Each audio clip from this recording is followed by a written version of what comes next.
আসসালামু আলাইকুম। আমি আজকে রান্না করব কচু শাক। এই যে মশলা ভেজে নিচ্ছি। এবার কচু শাক সিদ্ধ করে রাখছি। ভাজা মশলার ভিতরে কচু শাক দিয়ে দিলাম। এবার সুন্দর করে নাড়াচাড়া করে নেব।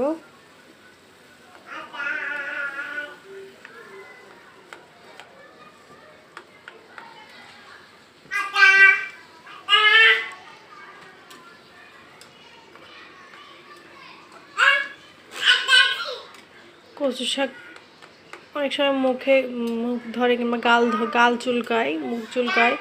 এজন্য একটু লেবুর রস দিলে মুখ চুলকানো কমে। আমি এখানে সামান্য লেবুর রসও দিয়েছি যাতে মুখ না চুলকায়। সুন্দর মতো বেশ কিছু সময় ভেজে নেব।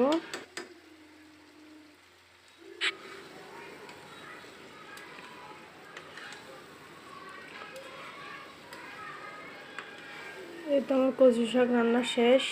সবাই ভিডিওটি দেখবেন। আল্লাহ হাফেজ। আসসালামু আলাইকুম।